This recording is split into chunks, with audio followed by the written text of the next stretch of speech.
हरे कृष्णा, राधे राधे। तो आप सभी को अष्टशिला एकादशी की हार्दिक शुभकामनाएं। तो आइए अपनी इस वीडियो में हम जानेंगे कि व्रत कब खोला जाएगा और व्रत खोलने का शुभ मुहूर्त क्या रहेगा और क्या खाकर व्रत खोलें, और गुरुवार है तो हमें किन सावधानियों को रखना है और आपको क्या दान करना है। संपूर्ण पारण की पूजा विधि, मंत्र और छोटी सी कथा हम आपको बताएंगे। अष्टशिला एकादशी सभी एकादशियों में से बहुत ही सुंदर एकादशी है। अगर आप व्रत करते हैं तो उत्तम है, नहीं भी कर पाते हैं तो व्रत खोलने और द्वादशी नियमों को जरूर जान लें। जैसे कि हम सभी व्रत कर रहे हैं, 14 तारीख को और 15 तारीख को हम अपना व्रत खोलेंगे। तो 15 तारीख को सूर्य उदय का समय रहेगा करीब करीब 7:14 के आसपास। शास्त्रों में कहा जाता है कि संभव हो तो आप सभी लोग एकादशी की रात्रि को जागरण करें, परंतु अगर इस रात्रि का जागरण संभव ना हो तो रोज सोने वाले बिस्तर पर ना सोएं। अगर आप सभी लोग भगवान के समकक्ष सोते हैं तो बहुत ही उत्तम माना जाता है। आप सभी लोग एकादशी की रात्रि यानी कि आज रात्रि पर जागरण करने का प्रयत्न करें। अगर ऐसा ना कर सकें तो आप भगवान का कीर्तन करें और ब्रह्म मुहूर्त में उठ जाएं। अगर ब्रह्म मुहूर्त में नहीं भी उठ पाते हैं तो सूर्य उदय होने से पहले उठ जाएं। तो सूर्य उदय का समय रहेगा 7:14 के आसपास का समय, और सूर्य अस्त का समय 5:37 के आसपास का समय रहेगा। ब्रह्म मुहूर्त रहेगा 5:38 से सुबह 6:25 के आसपास का समय। इस समय अमृत काल का समय रहेगा 3:22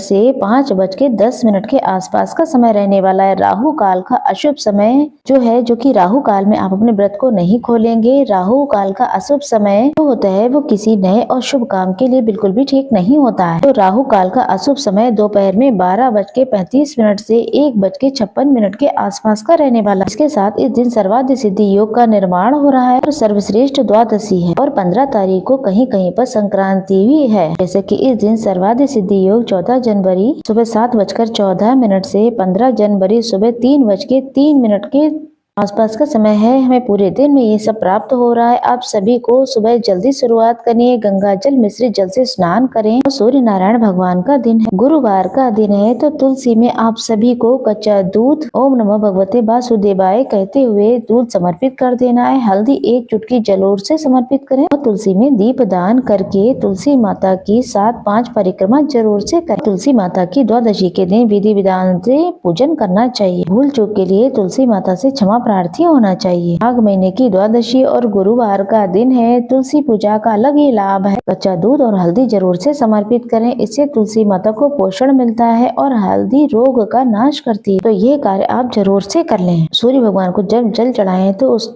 जल के लोटे में लाल चंदन लाल पुष्प जरूर से डालें। ओम गणेश सूर्याय नमः कहते हुए आपको सूर्य भगवान को जल समर्पित करना है। अगर आप लोग 15 तारीख को ही संक्रांति मना रहे हैं तो अपने पितरों के नाम से भी काला तिल डाल करके दक्षिण दिशा की तरफ मुंह करके अपना जल जरूर से चढ़ाएं, तभी आपका पारण सफल होगा। अगर आप एकादशी का व्रत 15 तारीख को खोलेंगे तो सुबह खिचड़ी जरूर बना लें। खिचड़ी में हरा मूंग या फिर उड़द की दाल डालते हैं तो वो जरूर डालें, और उसमें 1 चुटकी काला तिल जरूर से डाल लें। तो खिचड़ी बना लीजिए सुंदर भाव से घी इत्यादि डालकर। अब रसोई में दीप दान माता अन्नपूर्णा के नाम से जरूर से करें। अब कच्चे दूध को शंख में भर लीजिए। तुलसी पत्र रखकर ओम नमः भगवते वासुदेवाय कहते हुए जो भी आपको मंत्र आता है उस मंत्र का जाप करते हुए आप भगवान श्री नारायण के विग्रह स्वरूप को स्नान कराएं, फिर शुद्ध जल से स्नान कराएं। विधि विधान से उनका पूजन करें। विधि विधान से तुलसी की लकड़ी का दीपक प्रज्वलित करें। तुलसी की लकड़ी को घिसकर हरी चंदन बना करके प्रभु नारायण का श्रृंगार करें। गुरुवार का दिन है। शिवलिंग पर 1 मुट्ठी चने की दाल चंदन जरूर से समर्पित करें। पीला फूल चढ़ाने से शिवलिंग पर गुरुवार के दिन मनोकामना पूर्ति होती है। ये कार्य आप जरूर से कर लें। पीले रंग के वस्त्र धारण करें। मस्तक पर चंदन या फिर हल्दी का तिलक लगाएं, इससे सौभाग्य बढ़ता चला जाता है। इसके बाद तुलसी पत्र रखकर आप भगवान को भोग लगाएं और कहें कि हे महाप्रभु, जो भी मुझसे इस पूजा में कमी रही है, एकादशी व्रत करने में आप मुझे क्षमा करें। ऐसी प्रार्थना करके आप खिचड़ी रखकर के भगवान को भोग जरूर से लगाएं। इसके बाद एक समय का भोजन जिसमें आटा, दाल, सब्जी हरी जो भी है या खिचड़ी, तिल, उड़द की दाल या मूंग की दाल जो भी आपसे बन सके, तिल के लड्डू, गरम वस्त्र और कुछ दक्षिणा रख करके आप सभी अपने घर के मंदिर में रख दें। अब 12 बजे तक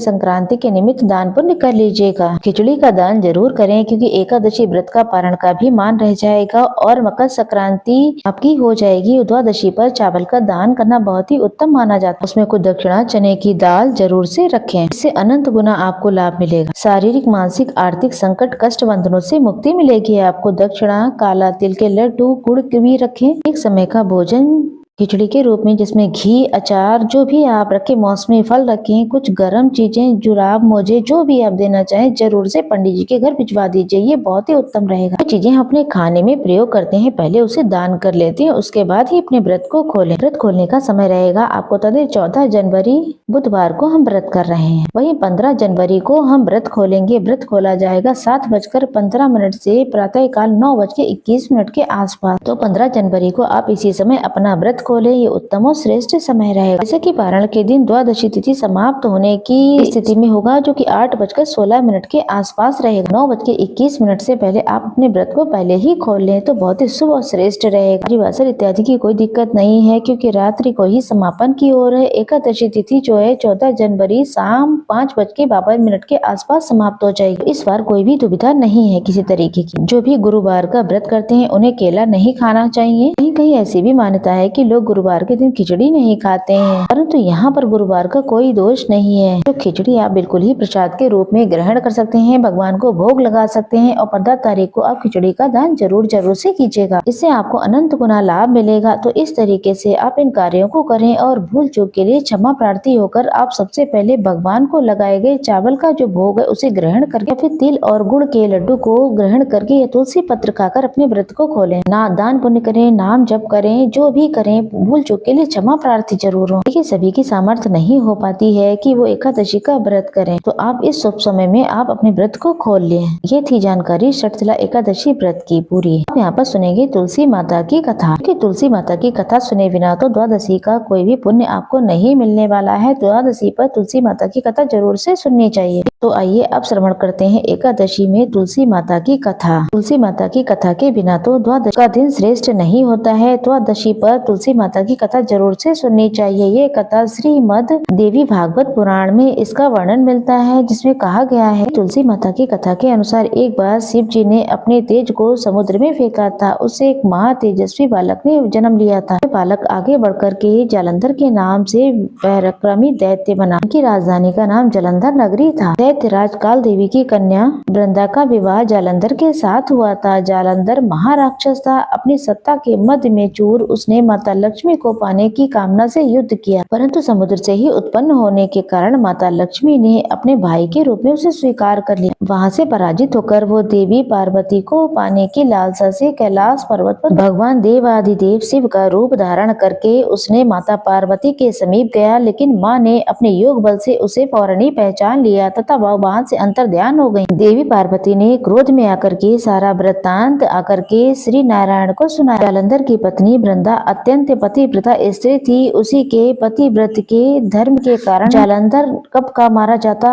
उसकी पत्नी की शक्तियों की वजह से वो हर बार बच जाता था, ना ही वो मारा जाता था, ना ही उसकी शक्तियां क्षीण होती थी। इसलिए जालंधर का नाश करने के लिए वृंदा का पतिव्रत धर्म को तोड़ना बहुत जरूरी था। इस कारण भगवान विष्णु ऋषि का वेश धारण करके वन में जा पहुँचे। वहाँ पर वृंदा अकेली भ्रमण कर रही थी। भगवान के सामने अर्थात उनके साथ में 2 मायावी राक्षस थे, जिन्हें देखकर वृंदा भयभीत हो गई। ऋषि ने वृंदा के सामने ही पल में ही उन दोनों राक्षसों को भस्म कर दिया। उनकी शक्ति देख करके वृंदा ने महादेव के साथ कैलाश पर कर रहे युद्ध अपने पति जालंधर के बारे में पूछा। तो ऋषि ने अपनी माया जाल से दोनों बानरों को प्रकट कर दिया। एक बानर के हाथ में जालंधर का सर, दूसरे के हाथ में धड़ दे दिया। अपने पति की यह दशा देखकर वृंदा मूर्छित होकर गिर पड़ी। होश में आने पर उसने ऋषि रूपी भगवान से प्रार्थना की कि हे प्रभु, मेरे पति को जीवित कर दो। भगवान ने अपनी माया जाल से पुनः ही जालंधर का सर जो है धड़ से जोड़ दिया, परंतु स्वयं भी उसके शरीर में प्रवेश कर गए। वृंदा को इस छल का जरा भी आभास नहीं था। जालंधर बने भगवान के साथ वृंदा ने अपनी पतिव्रता सा व्यवहार किया, जिससे वे सतीत्व रूप में भंग हो, अर्थात उनका सतीत्व टूट गया। ऐसा होते ही वृंदा का पति जालंधर में युद्ध में हार गया। ये सारी लीला के बारे में जब वृंदा को पता लगा, उसने क्रोध में आकर के